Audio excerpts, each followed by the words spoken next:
the United States is showing sort of who they are, their true colors at this point. There was all types of people that were a little bit up in arms considering they had some close calls early on in the exhibition stage, but it seems like they are finally hitting their stride. Just yesterday, they played South Sudan, who of course notably came just one LeBron James layup away from winning their original exhibition game, but this time the US came out with some legitimate urgency, obviously having that close call to South Sudan a couple weekends ago, and the fact that South Sudan, they are really becoming, one of the biggest stories in basketball Olympics right now, considering the fact that they are greatly overachieving in terms of their expectations. They actually won their first game of the group stage against Puerto Rico as well, so they could have a chance if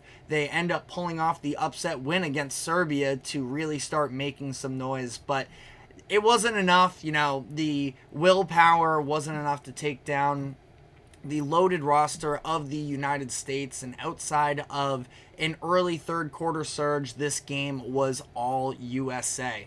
Steve Kerr made some adjustments to the starting lineup once again. His rotations and the lineups he's been throwing out there have been a big storyline to follow along the path of these Olympics. And yesterday we saw a new starting lineup. For the first time, Joel Embiid was not in that core starting five. Instead, Steve Kerr decided to start Anthony Davis and additionally Jayson Tatum, who very notably got a DNP in game 1 against Serbia. He started in this game as well. So it was Jayson Tatum and Anthony Davis in, Joel Embiid and Jrue Holiday out of the starting lineup. And again, so much attention and I think overemphasis is put on what these starting lineups look like, but it was really the bench unit in this game that really came to play for the U.S., led by Bam Adebayo, who had an incredible game. He scored 18 points, 7 rebounds, 2 blocks, was 8 of 10 from the field, knocked down a couple three-pointers as well. And I'm just really glad that Bam is starting to get some more recognition on the national stage. I had to argue with a friend over last weekend about why Bam deserved to be on Team USA, and we didn't necessarily see eye to eye on that, and that's because on the Heat, it is obviously the Jimmy Butler show, and Bam, considering the fact that he's the center, he isn't asked to do as much individual offensive creation, and even when he does, he can knock down his shots, but it's not like he's extremely experienced in being a true ball handler and offensive hub that we're seeing him get his little bit of shine here. It's very clear that, Bam could be the defensive anchor of just about any team in the NBA, and that he is far more improved on the offensive side as well than I think a lot of people realize. It is going to be interesting to see if this could be some sort of a way for the Heat and for Eric Spoelstra, who is also, sitting courtside here on the coaching staff, watching Bam sort of show out and have this kind of, again, I don't know if it's a reintroduction necessarily, but at least the fact that Bam is really turning heads with the way that he's been playing up to this point, if that is something that Spoelstra takes into consideration for how the team is going to choose to operate next season. But Bam being the anchor of that second unit, the U.S., this was a really impressive defensive performance from the team as a whole, holding South Sudan to just 42% from the field, and Bam being a massive part of that, but that bench unit of him, Jrue Holiday, and Derrick White has been incredible defensively. And I want to highlight Derrick White as well, who, of course, isn't the biggest name, has never been an all-star, so a lot of people were making arguments that he shouldn't have been selected to Team USA. But It's clear that he is showing his value. He's turning out, really coming through in the minutes that he's been given up to this point. Yesterday, he was trusted with 17, scores 10 points, 3 steals, and a block. But I think that his defensive impact goes even beyond just what you see on the stat sheet. He is just sort of everywhere in terms of contesting shots and making things difficult with that constant energy that he has. I believe it was Dwayne Wade who talked about the fact that Derrick White just never stops running.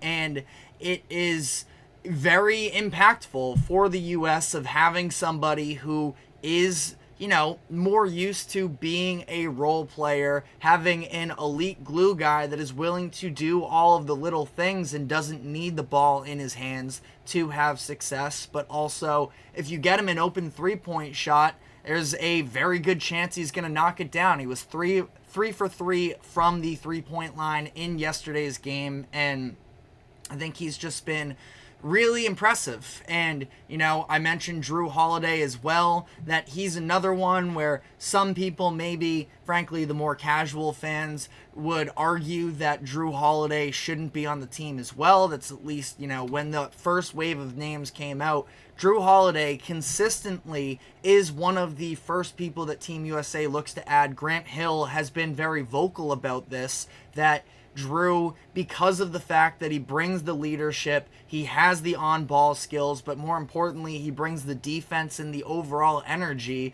that I do wonder, especially as Derrick White played with Jrue Holiday last year, is set to at least play one more season with Jrue. They both just got contract extensions. We'll see how long the Celtics are able to retain that core, but I do wonder if Derrick White could, and granted, maybe I'm getting ahead of myself here. He was just a replacement on this Team USA roster, but I do wonder if he sort of eventually could work his way into being that Jrue Holiday archetype for Team USA for years to come. Because Derrick, I believe he is just around 30 years old. I can do a quick double check on how old exactly he is, but he is, exactly 30 years old. And I think that he brings a lot of similar value to what Jrue Holiday is. So I think that he's making an incredible, name for himself early on in this process. And it will be interesting to see if he does ever get taken out of the rotation at some point, because again, those minutes being shifted around have been such a big storyline so far with Team USA. But we also saw LeBron James cross off a couple milestones on his Olympic resume. Now, he didn't necessarily have his best game ever, but even when you get a pedestrian performance from LeBron, he's dropping 12 points, 7 rebounds, and 5 assists like he did yesterday. The 6 turnovers definitely weren't great, but again, along the way, we saw him check off a couple of milestones. He became the 3rd player in U.S. Olympic history to reach 300 career points, joining Kevin Durant and Carmelo Anthony. And then LeBron is already the all-time leader in assists for the Olympics, and he reached the century mark with 100 with his performance in this game. So LeBron, obviously, what can you say about him that hasn't already been said in terms of the longevity? But this is definitely a nice little swan song for him in terms of the Olympic front. He's already said that he does not plan on participating in what's the next Olympics? 2028. So getting LeBron, playing at just about, I wouldn't quite say the peak of his powers, but still being one of the best players in the world. Very clear that he's one of the best players on Team USA still, even at 39 years old. So wanted to highlight that as well. Another milestone, obviously on the other end of the spectrum here, but Tyrese Haliburton did make his official Olympic debut in this one, got his first minutes of the official play outside of the exhibition matches, got 8 minutes. He knocked down a couple of three-pointers at the end of the first half to score a total of 6 points. He had an assist in there as well. Thought that he was fine. I will say this, it is very clear that the defensive part of his game is why it becomes pretty easy to select him as the player that's sort of the odd man out in terms of the rotation because he gets attacked. And you look at all of the other players that are on the court for Team USA, they play a very switch-heavy style defensively, and Tyrese Haliburton, he gets picked on a little bit, and I think that that's definitely an area that I think generally speaking with Tyrese Haliburton we would like to see be improved. He was definitely sort of being feasted against in that Eastern Conference Finals series against the Celtics. They were consistently going at him and having success. So that's one area. I mean, I think he has all the physical tools to eventually be able to become, even a league average defender. So Tyrese Haliburton, though, I think it's lame how everybody sort of likes to clown on these players for whether or not they do or don't get minutes. It's, obviously and that's just me probably spending too much time on the internet looking at all of the negativity that circulates there, but ultimately, a nice little debut for Tyrese Haliburton there. And then the last note here and last performance that I do want to touch on a little bit is Steph Curry, because we have seen him struggle each of the past, I would say it's like 4 games now, where his shooting percentage has not been at the mark that we expect out of him. Just 3 points in this game, did dish out 4 assists, but he was 1 of 9 from the field, 0 of 6 from 3. And he's really been struggling to find his shot, and usually with Steph Curry, that's just kind of the way it goes. It's not like he isn't playing his game or anything. Like, you can talk about the fit issues with Jayson Tatum and Joel Embiid of trying to find these supplementary roles, but Steph Curry has been the primary ball handler for the U.S. up to this point, and, the shots just aren't falling for him, which can be as simple as that. Now, Steve Kerr did even mention, this was according to Brian Windhorst, that Steph is maybe looking to force a little bit more because of the fact that he doesn't know when his next shots are coming, that he's somebody who is used to his entire career being a high-volume player.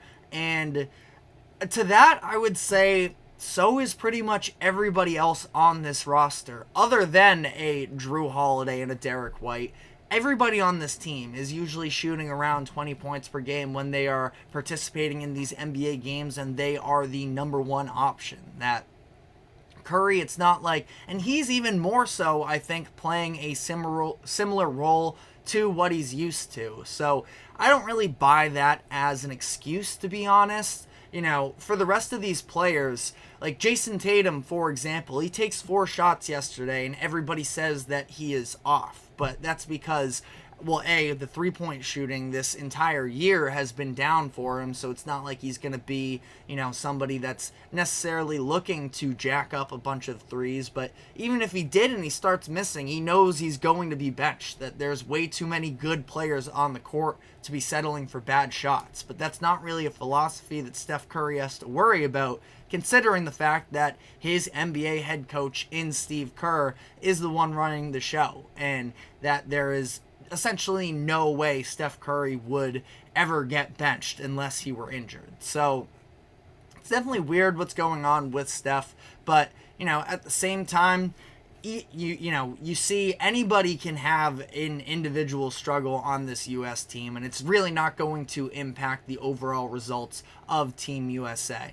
And they improved to 2-0 in the group stage. They played their final game of that group stage on Saturday. They'll be playing Puerto Rico, which should be a relatively easy out for them. Puerto Rico just got their teeth kicked in yesterday, losing to Serbia by over 40 points, I believe it was. So, I wouldn't be entirely shocked if the U.S. came out maybe a little bit slow in that game against Puerto Rico this weekend, but ultimately the talent of this Team USA is just going to overcome just about any amount of effort I think that opposing teams put in. But if you feel differently, definitely be sure to give me your reasons why. I have been pretty adamant that there is no need to panic for the U.S. in terms of, if they did get off to a little bit of a slow start while they were figuring themselves out in that exhibition stage,